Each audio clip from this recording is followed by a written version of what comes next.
why, yeah, so because this is not horizontal, and that's what we're saying, is like the arrow is probably about 45 degrees. Yeah, that's what I put it. That's what you put it there? Okay, yeah. I'm just guessing right now though, until you print it or something. But yeah, like just the clock is fucked, which I know. But at least this, the outside's good, and then you just have to lift it somehow one way or the other. Yeah, that's easy enough. We can do that. For some reason it's working now. That's Works. weird. Cool. Yeah, we're live apparently. Alright, sweet. That's weird. I don't know why it didn't work before. Fucking all kinds of crazy shit going on. Alright. The only thing I don't like about the arrow is that it's got too much space to the left of it than it does on the right. You know what I'm saying? Yeah. I can't do much about that unless I change the gravity. So the arrow's 45 degrees from the horizontal you got in that. Is that what that is? Correct. Okay. And that's just me guessing based off of like looking at it on the bar. It's kind of like that actual anchor mark. Do we have to do an arrow? I'll say like I'm cool with God. I would say my reasoning, but I'm being recorded at the moment. Secret is it bad reasoning? You gotta design it for the lowest common denominator. What do you mean? Oh. A dot isn't an arrow. On the car it's an arrow. I mean, I'm pretty sure the coolant cap will actually go on however way you put it on. Yeah, but it gets really tight, and you wouldn't know to keep turning it until it locks, and it's right on that arrow. Yeah. So I could see somebody I would mess that up. I would be somebody that we would be designing this to the lowest common denominator, something like that. Alright. I actually like it. And you know, like the layout's a little. Well, maybe we can make the arrow look better. But I kind of like the. Need anything from me, Paul, to get you set up? I'm gonna need some sort of something for Facebook. Like that cutout, kind of cutout around it. But yeah, I do understand what you're saying about that. Yeah. But I don't know. I'm just finishing the question.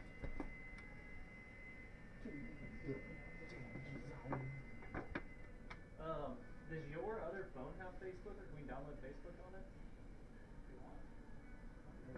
What's wrong with your phone?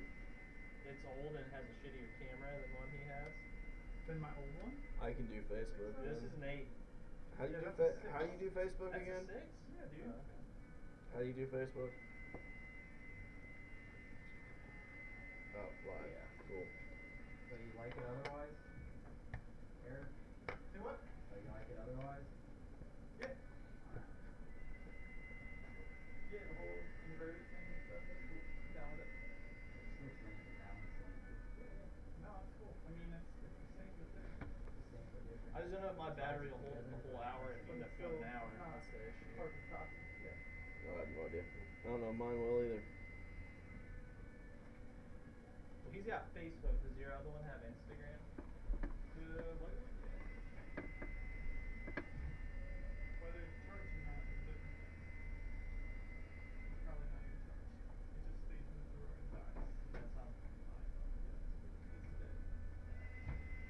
It's all good. It's just 12:30 now. Well, I mean, I can still do that. I can do Instagram again on my phone. Got like half battery. Yeah, yours or mine. I got 80%. My batteries are dying quick. iPhone problems.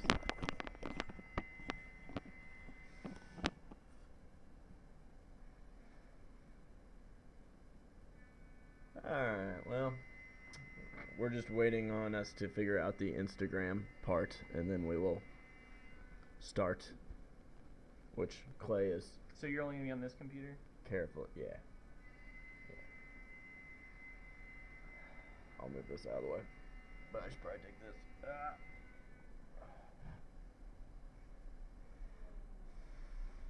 Kyle's making fun of us. Kyle, get out of here. He called me. No, I might be fine, but I may have to snag You called me a boomer. Like, Alright, so we are now live.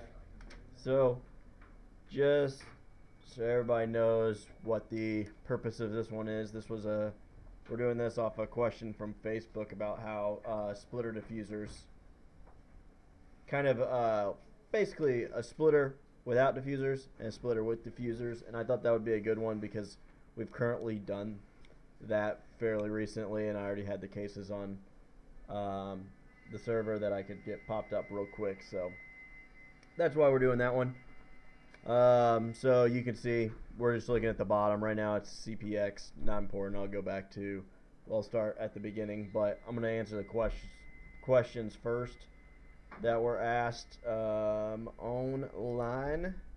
So on Instagram there was a question about if we do FSI work, which for people who don't know what that is fluid structure interaction, which no, we do not. I do not. I've done it before in a tutorial, but I'm definitely no expert, and I would not want to actively do it without having to get a lot more experience in it. Somebody asked about the R8 LMS GT2 uprights behind the wing, if that is better. I would probably say yes, it would be better, but it's also really ugly and not something I would probably do. I'd find a better solution than that. I think probably just end-plate mounts would be a better solution, and definitely not ugly at that point. And then another question was venting air out of the back of the fenders instead of the top. We might do some sort of CFD Friday on that sometime. I don't have any direct examples of either or, but I have found just from some of our stuff, if you're using diffusers and it's venting into the wheel well like you see on the example above, you will actually get more gained if you cut out the fender directly behind the tire. And I will try to show you why when we kind of go over this a little bit. This car does not have it, so it should show it. And then somebody asked about vortex generators ahead of the WRX scoop. I believe that was the question. I was kind of confused exactly. If that's the question, like if it would help get airflow to the scoop, it depends. I know on some of the older ones, the reason why the STI scoops were a lot taller is okay, I don't know for a fact, but I'm assuming it's because there was more separation off the hood, and they had to have the scoop higher to actually collect more air, and the newer cars have better aerodynamics, which is why the scoops don't have to be as tall to get the same airflow to the top mount intercooler. Another one, I believe we might be on to Facebook questions now, wheel choice and scavenging. Honestly, I've never really done a whole lot with wheels and aero. It's not really an area that I focus on, mainly because I don't think it's worthwhile for us, because people just buy wheels based on their looks, and that's pretty much the only. We're not going to be designing wheels for scavenging effect underneath the car or anything like that, so it hasn't been an area we've looked at because of that. Well, that was still on Instagram, because this other one was on Instagram, because this will be the next this one will be the next CFD Friday. I was going to do it this one, but I need to actually find the files that we actually did the last run. But basically it's how do we validate CFD, and I'm going to go over a few different ones on that, where how we actually validate our CFD and what we actually do. I have a few different examples that I can show, cases between when we went to the wind tunnel and we validated off other wind tunnel data and stuff like that. We've also done track testing with ride height sensors. We've done strain gauge testing on uprights. We've done a few different things to actually correlate our CFD and validate it. And I can go over, at least probably on the CFD Friday, I'll go over the CFD side with the wind tunnel side of how we validate. The track testing, some of that we've done already a blog on. I need to I'll dig that one up and I'll get an example of it in the thing, but we'll go over that on that CFD Friday. And then the other question was CFD for an ND with the top down, or maybe it was just Miata. Maybe I just put ND there because that's what I think of when I think of Miata now.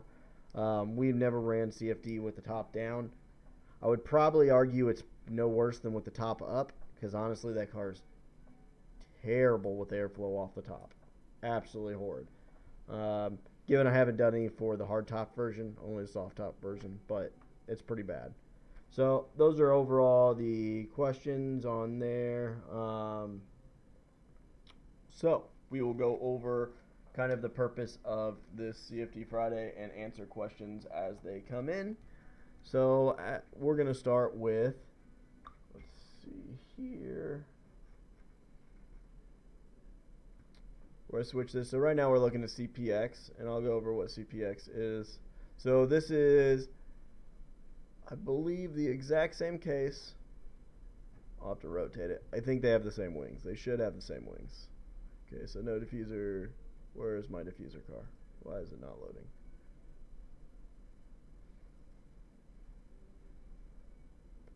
Give me a second. Having technical difficulties.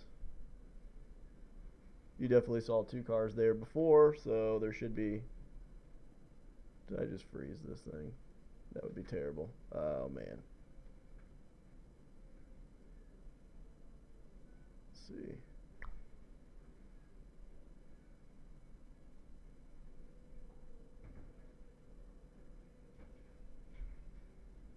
Oh, wait a minute. That's why. That's because I don't know what I'm doing. Okay. Because I forgot. So these are actually on the same origin, so I had to actually move one of them over, which is why you see that box. That's it moved over. So that's just me being dumb and how I switch stuff. So we are looking at CP, which is the coefficient of pressure, which if you've paid attention to kind of some of the stuff we've done in the past, I've kind of gone over it, but I'll go over it a little bit again. So CP is a dimensionless number. It describes relative pressure to atmospheric pressure. So in essence, CP, if we are at different elevations or different temperatures, basically different density, you're going to be able to calculate whatever the actual pressure is in that location with CP. It's a better number to use because I can basically script images. I guess it's not even with scripting, but if I look at a run between, say, velocity of 80 mile an hour and 120 mile an hour, I can compare direct CP values, and velocity isn't an aspect in that. So you're looking at direct pressures, in essence. Anything above 0, so on the scale that we're looking at, anything that's red, on the red scale, it's going to be higher pressure. Anything on the blue scale is going to be lower pressure. With this color map, this is cool to warm. So blue is low pressure, red's high pressure. And just looking at this, the diffusers, that's the wrong button, zooming the wrong way. Let's see. Rotate, hold on. Let me get this in a better view so everybody can kind of see what's going on better. I keep rotating it instead of what I wanted to do. Okay, that's zoom. Still rotate. Why is that still rotating? Well, I'll zoom out a little bit. Alright. So when this comes back to focus. So these are on the exact same scales. So as you can see, on the top side is the one with the diffusers. You can see it has a much lower pressure. So if you look at the scale, you can actually, it is darker on the top, which means we are getting a little bit lower of pressure than along here, but it's very close. But then look at the area that it's taking up of this low pressure. It's adding a lot more low pressure. And one interesting thing to also note with the diffuser is how it actually affects further down the stream. So looking further down the stream, one of the cool things on the GT3 RS is there's actually some underbody vortex generators from the factory that you can see right here. If you look at my mouse, you can actually see those.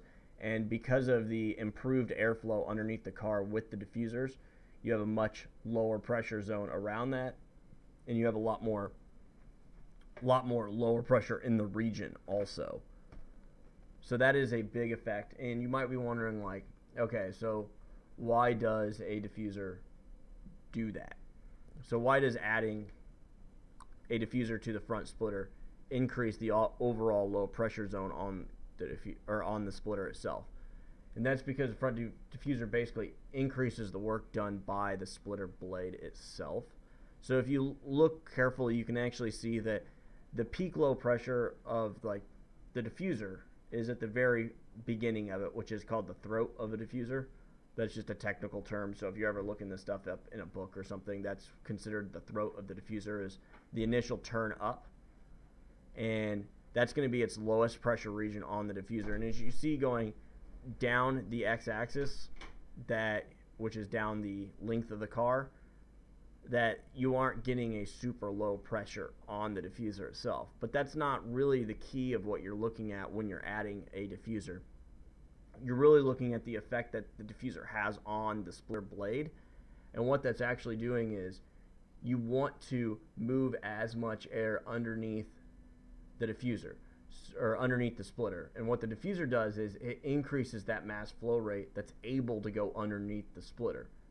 Since most of the direct force is applied to the splitter blade itself, not a whole lot of drag is then created. You do get some drag because of the low pressure on the diffuser. And when we go to the CPX, which was the initial picture, and you maybe saw that, you would see it, but I'll kind of go over like the drag aspect of that in a little bit. And so the design of the diffuser is very critical. The reason you can't just do any sort of angle up or just in general angles is because the goal is to maximize how much air you can get underneath the splitter. And by specific design choices in the diffuser, you can optimize that and get the most flow. So with your size diffuser, the more optimized it is, the more airflow you can actually get underneath the splitter. The more peak low pressure you have on the splitter blade itself, and the more peak low pressure, and the more area that peak low pressure and the low pressure in general captures, the more downforce you're actually going to make. So that's kind of what we're looking at directly right here. It still does show that a flat blade splitter does work.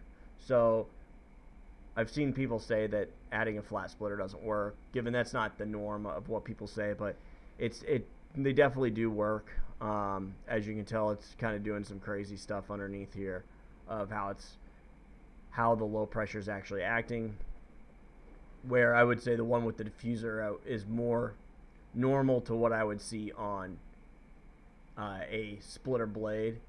And you see how it's it's not super low pressure right here, and it kind of goes up a little bit higher than it does in the center. That's because you're having spillage off the side. So if you actually had like an end plate on here or something along those lines, this would be actually lower pressure, and it would actually help the performance of the diffuser itself. We just don't have that on this current one. Let me see if anybody's asked any questions so far. I'm going to try to answer them before I get too far. Let's see here.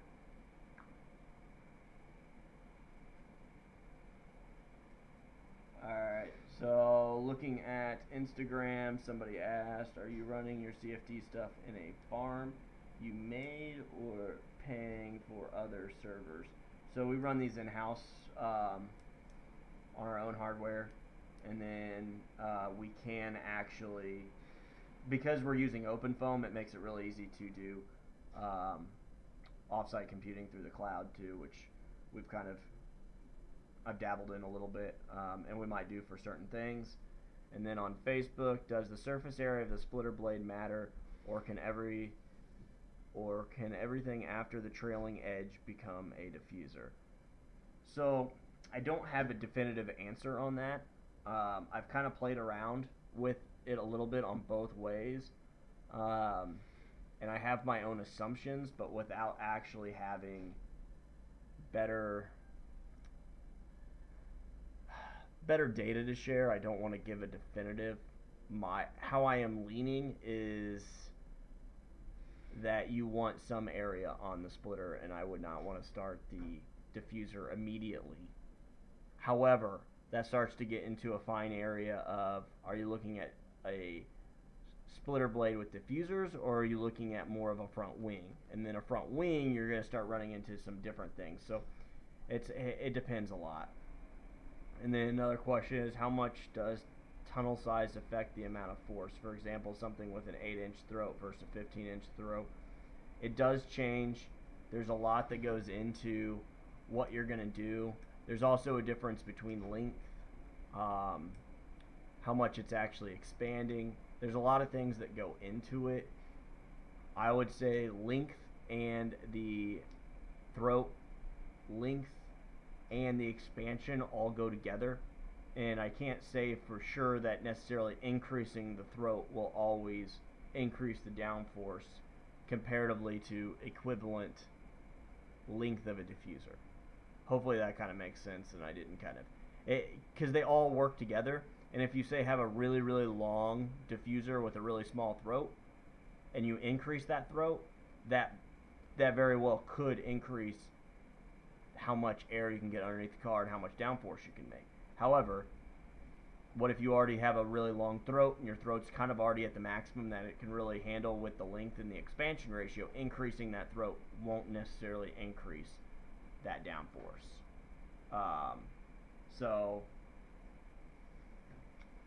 Going back to another question that popped up, how do you like open foam versus ANSYS? So I used open foam well before I used ANSYS. I probably used open foam. So back when it was like 2.0.0 and before there was a split between the foundation and the .com. So I've used it for a while. That's what we initially used before ANSYS. I like it really well.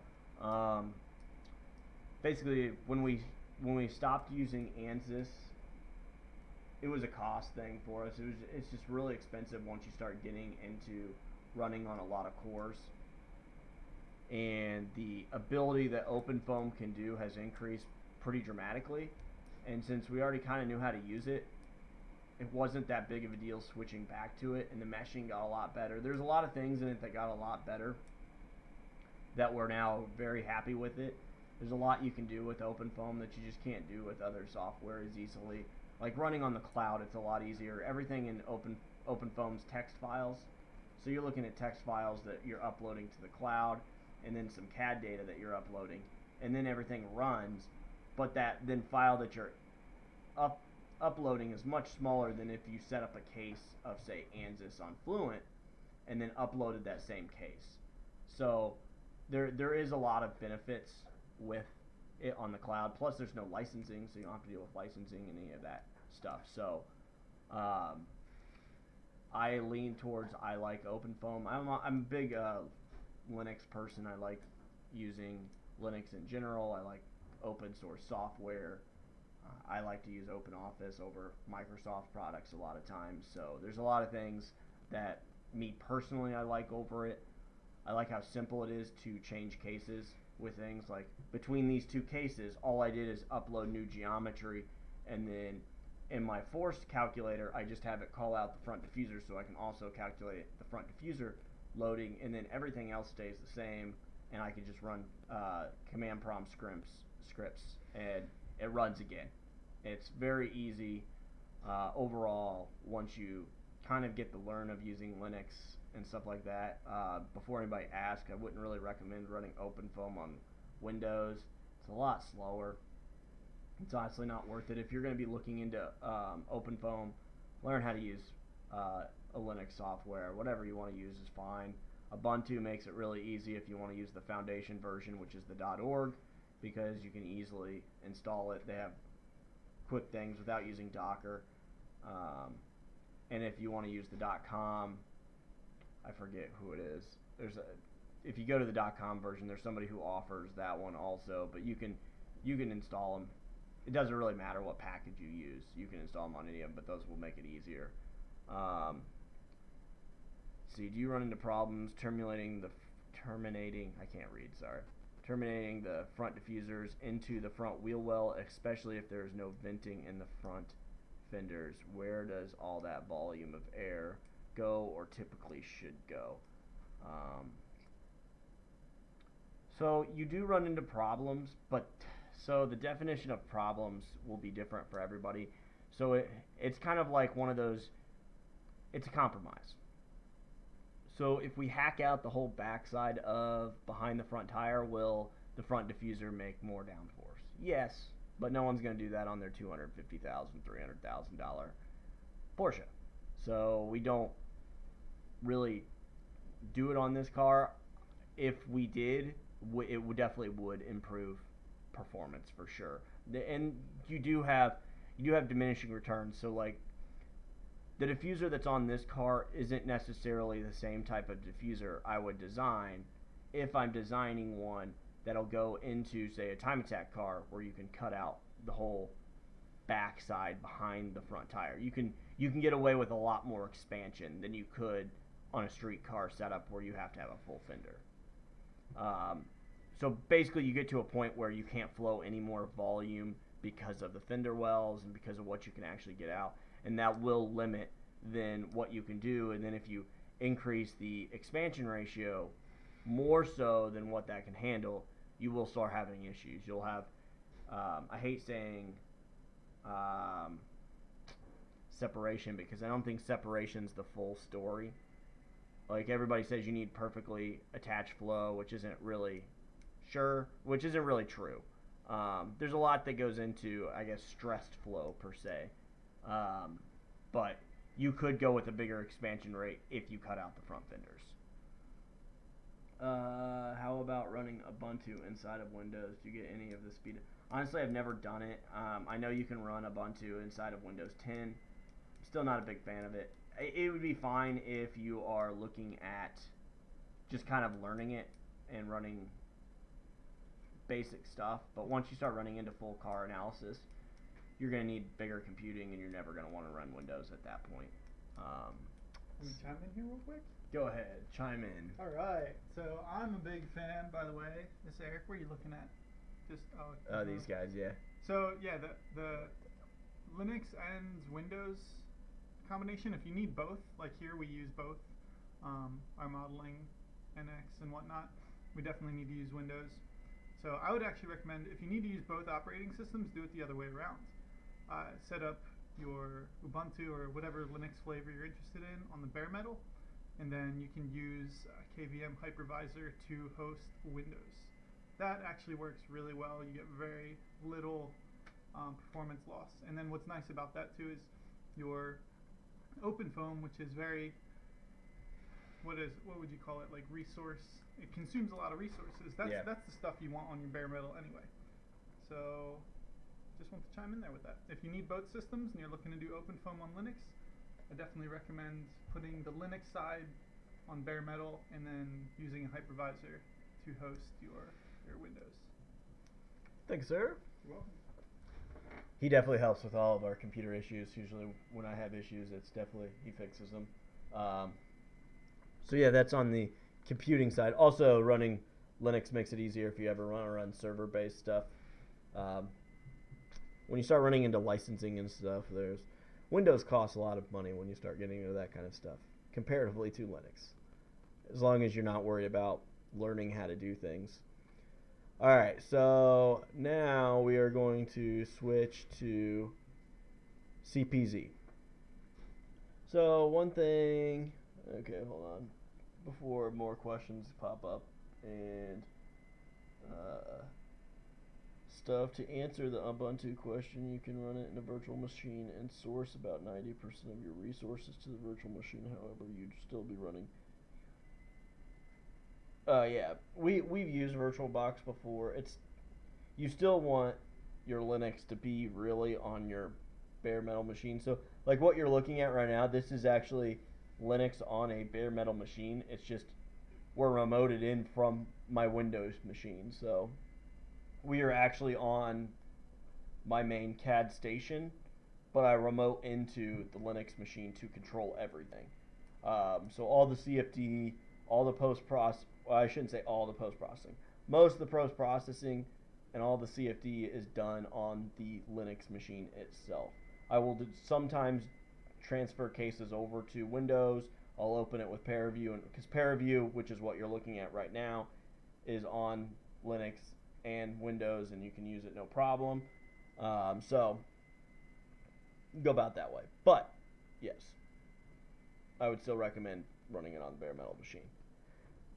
All right, so now we are looking at what you would say is CPZ, which is basically, it's CP, so it's a dimensionless number, but it describes it as a normal of the z-axis, which is up and down. So when you're looking at downforce, you always hear people say coefficient of lift, and negative coefficient of lift is downforce. Yes. And then when you're looking at forces, a lot of times you'll have like downforce and then lift. That is usually the same as F sub z.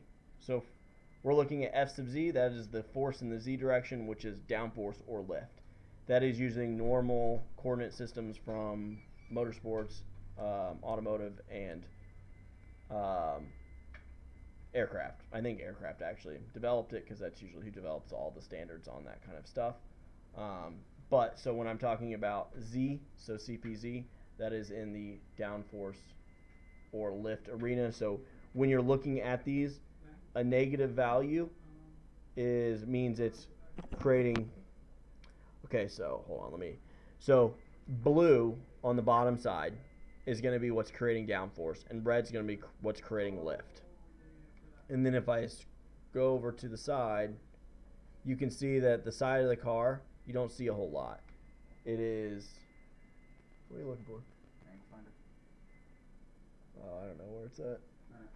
It's somewhere on my desk with messes and horrors. So you look at the side, you see how there's really no coloring. There's some red, and that's where there's curvature. And that's because there is no face that is normal to the Z direction, it's not going to be creating downforce or drag. Or I mean downforce, well, there wouldn't be drag either, but downforce or lift on that. And you see on the top, so the red is going to be what's creating lift. This is pretty common, what you see on the top side of the car. The top sides of these are exactly the same. The only thing that's changed in these two cases of these two cars is literally the front diffusers. So you see the front wing. The top of the wing is blue. That's because it's pushing downward. It's creating downforce. The ducktail also creating downforce. The very top of the car is creating lift. No, you're good. I was just making sure. Okay. So that's what you can kind of see on the top. But since I just wanted to show you kind of like what CPZ looks like on the bottom side. But if we rotate it back over to the bottom, you can really start to see more of what's going on.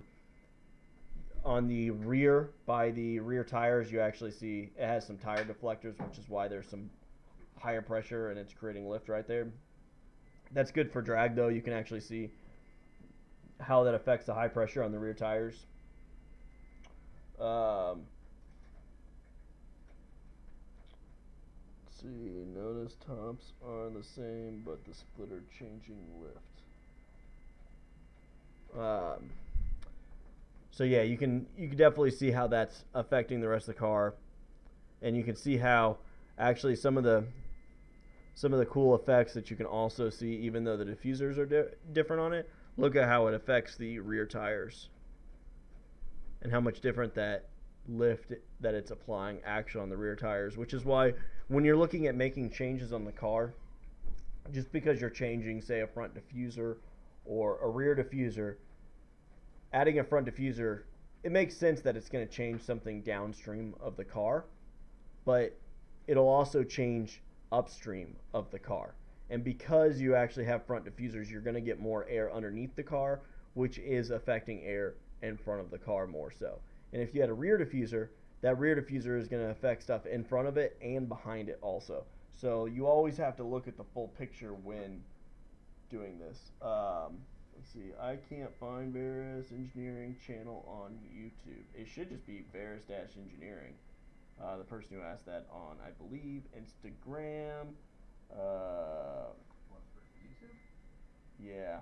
Just search Varus Engineering. Yeah, you should just have to search Varus Engineering. We should pop up. We're live on there now with this. You'd actually get a much better view. Yeah, there's 7 other people watching on YouTube. Okay. It's So, oh, okay, he was typing it wrong. Cool. So he found it. So we're good. So that's kind of what we're looking at on CPZ. So if I'm looking at designing for downforce, I look at CPZ a lot, sometimes over CP, just because I feel it's easier to actually do it. So just looking at it for me visually, I find it easier to find targeting of what I want to do.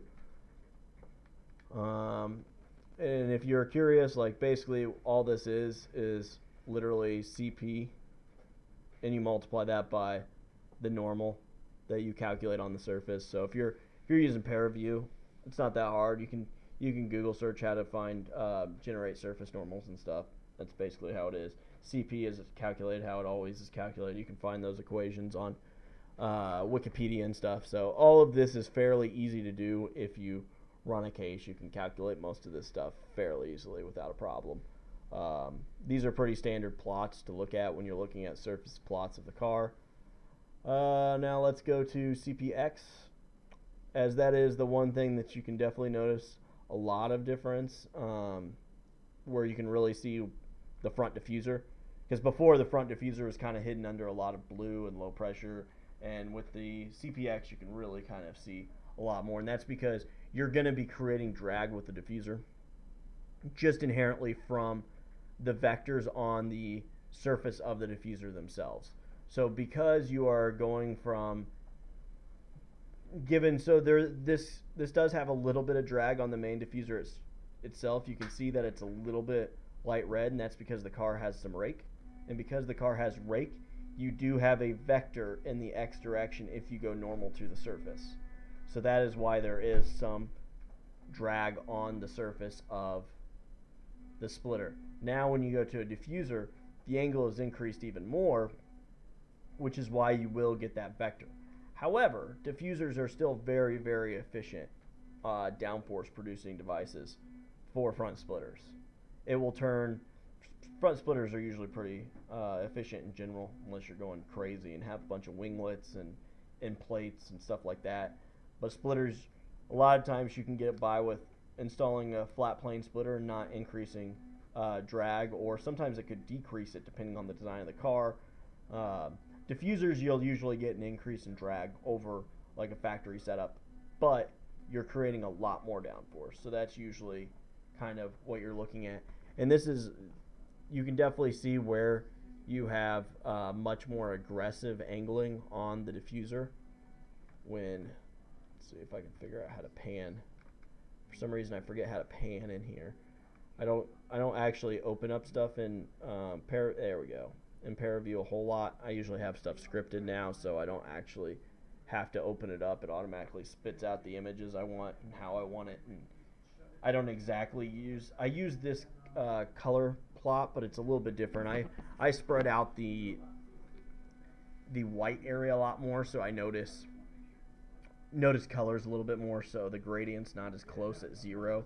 So instead of 0 being the only one that's like gray, I'll actually have 0 to like 0.2 and then 0 to negative 0.2 on like just the CP, just so I can really see the extremes. It just helps me out a lot. So that's how I do it. And so I have all that scripted, so it's easier for me to do all of this. I always have the images in the same views and everything like that, and I can compare very easily.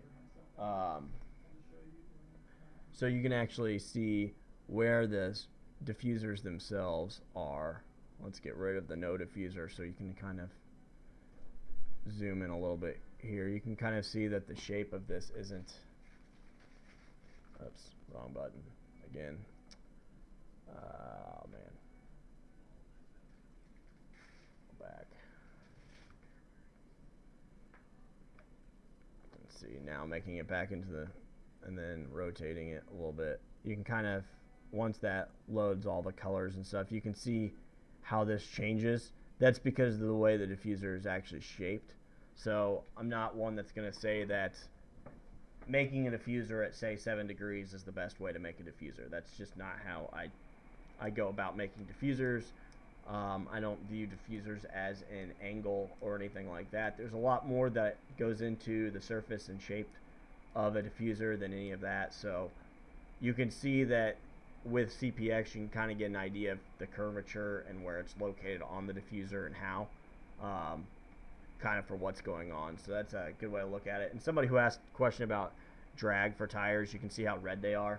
So you can see they do create quite a bit of red. You can also see the rear wing on that, and you can see how much drag the back side of the wing makes. And then you might be able to tell, if you're on YouTube, you can definitely tell, but on the front leading edge of the wing, because one thing I haven't gone over is, okay, so red is drag. Well, then what is blue? Blue's technically thrust. So it's not really thrust in the way that you think of like a rocket creating thrust, but it is a pressure wanting to pull that area forward. So you can see that on the front leading edge bottom side of the wing right there. So that's just one of an interesting thing to look at. One thing I said I was going to look at and we have not looked at yet is, let's go back to CP. See if you can see on this car. This might not be this one's not as noticeable as some of the previous ones, but usually you'll have a higher pressure zone right in here from the diffuser itself. If you notice that we obviously aren't running suspension on here in the wheel wells. Some cars we do, some cars we don't. It really just depends on what we're looking at. I haven't found it a whole lot. It doesn't really change a lot of the design aspect variables that I'm looking at. Lower control arms and wishbones and stuff aren't going to really affect the diffuser flow that much for it to really change what we're doing. So just as a kind of a heads up, that's why we're not running suspension. Kind of the back has a little bit of suspension hanging out, but it doesn't fully connect, because modeling up all of that, it gets very tedious and everything like that. So we left it out on this one. Some of them have it, like the FRS BRZ model we use a lot, that has full suspension and stuff like that. But just as a heads up, I guess I'll see if anybody else has any other questions. I know there's some questions I missed. Oh crap. Okay, but I do not know how to go back to see comments. Okay, that's me writing a comment. Clay. So say I hit something, I'm on Facebook maybe? I don't even know what I'm on, to be honest. How do I go back to the comments? They just like disappeared on me. Instagram's going over here. Yeah, I'll answer Instagram then while we're at it. Let's see here. Why am I signed in as my photo on your phone? That's weird. I have no idea. I don't know what's going on. Okay, so mechanically engineering with a fluid dynamics master. Oh crap. Dude, I don't know. Alright, if you're on Facebook and you asked a question and I didn't answer it, sorry. I can't find your questions anymore. There's definitely somebody who asked a question that I was literally just scrolling up to read. Clay's gonna look for it, I guess. But, oh crap. Okay, so I'm just a mechanical engineering major. I just have a bachelor's degree. I don't have a master's. So that's that. There's a lot of people who have masters. You don't have to. It's definitely a lot more common now to have a, say, master's or PhD in fluid dynamics. I was going to get a master's at one point, and honestly, I enjoy working and actually learning more so than, I guess, normal educational paths, I guess. I feel like that it's good if you want to work for a big company. That's for sure. If you want to work for a big company and you want to do fluid mechanics, or if you want to get into racing, like Formula 1, and do fluid mechanics, pretty much need a PhD at that point. And I knew I never wanted to get a PhD, so. Let's see here. I live in a third world country, and I have some blueprints. Improve my vet. Can we work together and improve the car? If you want us to run CFD, we can. We're usually not the cheapest when you're looking at just having CFD ran, just because we're not really set up for doing that kind of stuff. I usually set things up to do, like if you want us to design like a time attack car, that's different, because then I'm actually scripting stuff, I'm getting things set up. but for just like a one-off running and stuff like that, it's just not our wheelhouse. We can quote it. You'll just be able to probably find better prices elsewhere though, for just running a single analysis on stuff. Diffusers usually increase drag as a question mark. It really depends. Good expanded air will have a higher CP compared to a dead zone without a diffuser. I'm not really sure what that means, but diffusers generally direct airflow to a certain area to control the airflow. I don't know if these are questions or statements or what's going on. Just allows air to expand, so more air would flow freely, thus more flow equal low pressure. Yeah, I would tend to agree with that. Diffuser is more about controlling airflow to allow more airflow underneath the car and get more mass airflow underneath the car, which will decrease the pressure. Computer specs, yeah, we don't really give out a lot of that kind of stuff, so it's Intel based. I do want to look at getting something that's AMD Rome based, so that would be cool. Oh, here we go. Here's the question from Facebook I was about to read.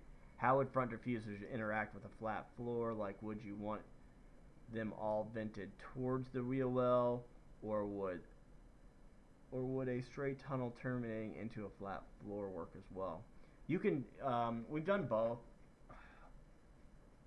So you can certainly terminate it to a flat floor, like basically you angle directly into a flat floor. It works decently well. I'm not going to say it's going to be the most optimized design. We actually did that on the FT86 Speed Factory car for the center part of this splitter going to the flat floor. We basically just angled it up to it and kind of made a point. That area actually had some high pressure, but overall it decreased pressure enough in the front that design aspect was still given a green light because it was still improved. Other times you can actually vent it out the wheel well.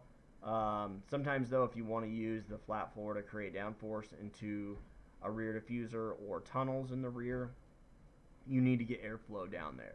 So it's kind of one of the games you play when you're looking at designing stuff and running analysis and figuring out what's the best way to go, is just looking at the data and honestly seeing, did this help or not? To do that, you're going to need a lot of basically data and looking at data and then figuring out what to do with data. That's one of what I consider is the biggest issues with running CFD and doing all of this is you can get pretty much as much data as you want, but what do you want to be looking at and how do you analyze if a decision's good or bad? That's really the route to go. If you figure that out ahead of time, you'll be a lot better off. So that's kind of how I'd go. I would say it works both ways. It just depends on what your goals are and what you really want. Alright, let's see if there's any questions on YouTube. So I'll pop that open. Yes, we have some. Is there a reason to avoid terminating the diffuser into the tire, or is that something you would like to avoid? Okay, so that's a good question. That's kind of specifically on this car. So as you notice, this is a single diffuser. Well, I guess there's technically two diffusers. You have one on the right and one on the left, and it's just going into the fender well. You can go into the tire also. I wouldn't say that's a problem at all. I design them differently, so I wouldn't do the exact same design diffuser going into the tire as I would do going into the fender well. It's just on this specific car, they actually have side radiators right there, and you can also tell we have mounting provisions on here. So if you see where my mouse is circling, there's which I guess you don't actually see on YouTube. That's kind of lame. But it's right in front of the front tire. So if you go in front of the front tire, you'll see two little divots going down. That's where mounting provision is. So we really didn't have space to do another diffuser there. And it just becomes expensive when this is a kit that we're selling, and it's not needed for this wing. So this wing we were able to balance with a single diffuser going into the wheel well. If we needed to make more downforce, then we would start looking at other things like more diffusers or a bigger splitter or a combination of both. But with this design, this worked well. How diffusers... Okay, I already answered that. Curve into... Tom Lang, Intel. Yes, we run Intel. Crazy. So, yeah. I think that's answered all the questions. If anybody else has any questions, type them in pretty quickly, or I am going to cut out for this one. And just as a heads up, the next one won't be next week. I'm probably going to do these every 2 weeks since they kind of go longer than kind of what we normally envision them to go. But the next one will be over how we validate CFD. I know that was a big question from somebody, is how we validate it and what we go about. So we will be going over that, which will be basically drive air model, and will be one of the big ones we go over and why we use that to validate, and then our own wind tunnel testing of why we use that to validate. And then we've also done track testing and stuff like that. And I'll probably venture in why I don't always see that as a way to validate, more so depending on what you consider validate. If you consider validating like A to B, A perform better than B, then yes, track testing can give you that data. But if you're looking at like wing A is 25% better than wing B, you're not going to get that kind of data from the track. That's just not going to happen very easily unless, I don't know, you're a professional race team with all kinds of money and sensors and all that kind of stuff. And even then, how good are your sensors? What kind of rates are you getting that you're actually recording? Do you trust that? Like, there's a lot that goes into that kind of aspect that gets a little bit more murky than just comparing, say, wind tunnel and CFD data. So I'll venture into a little bit of that. And we got a few more questions on YouTube. Do front diffusers help the radiator efficiency? Honestly, I do not know, Tom. That is a good question. I would say probably it. I don't know. I could go either way on that. I really don't know. Okay, that makes sense. I'm running your diffuser on my Mustang, and the car inherently makes some lift up front in case of a lot of understeer issues at speed. Couple that with a diffuser and wing on the back. Yeah, you'd probably definitely, Dan, you'd definitely go faster if you added some sort of downforce in the front. And it definitely depends on your driving experience and how you drive. We found that Aero Balance is kind of a weird one with between, I would say, what we would consider an average enthusiast and then a professional driver. Professional driver can drive the car on edge a little bit better, and so they can get away with a lot more front downforce than, say, an amateur feels comfortable pushing the car. So I would usually lean towards more rear downforce for the average enthusiast. However, with a rear wing and a rear diffuser, you definitely probably need something in the front. And depending on what rear wing you have, I would probably look into some like off-the-shelf front diffusers to go with it. Like there's a few people who make them. There's Professional Awesome. We have like, you can buy the carbon ones from the Porsche also. We don't sell. I don't even know if they're on our website as like a universal part. But if you email us, you can buy them. So that is an option also. Professional Awesomes are very reasonably priced, so it doesn't hurt to look at those. And they have two different sizes. They have small and large, and Mike can help you out with what wing you have for what makes the most sense. And not enough splitter, pretty unpleasant surprise. Thoughts on blown diffusers? So I'm honestly not a big fan of blown diffusers.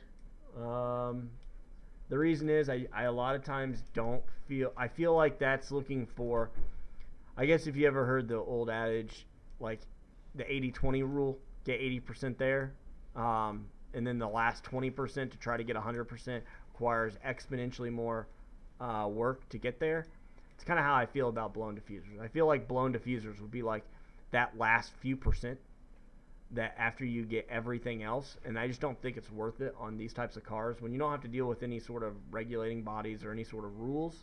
It's just not needed. There's other ways to get that downforce. There's other ways to do it than making stuff overly complex. And then it's only doing it when you're actually getting a lot of airflow through your exhaust. Like there's some times where that could help. Like if you're running like a high horsepower car and you're getting crazy amounts of exhaust through your exhaust, okay, maybe I could see some reasoning behind it. But in general, I don't see the use of that. Would a stepped front splitter, center section raised, help on a non-flat floor car, or with just a front and rear diffuser?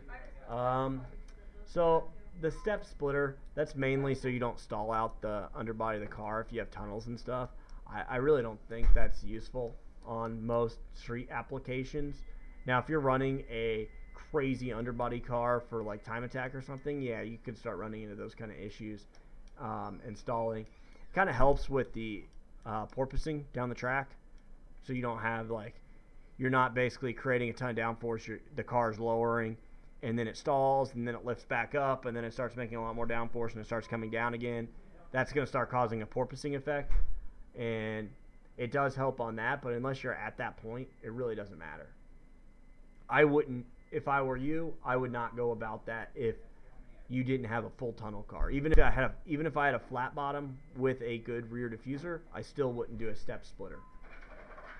Even with a crazy high downforce car, there's other designs you can do besides step splitters also. There's a lot you can do. I'm not against them by any means. I just think it requires the proper application is all I'm getting at on that. Let's see. Thanks for the compliment. We appreciate that. So let's see. I believe that is all the questions, and I believe I've answered everything. If you have any further questions, feel free to email us or pay attention. It won't be next week, but the week after. We'll also have another thing, probably Wednesday or Thursday, where you can ask questions ahead of time, and I can have answers already kind of ready for you that I'll go over at the beginning, and we can go about that way, and then it'll be over our validation. So thank you for joining us, and hope you enjoyed it. Thanks.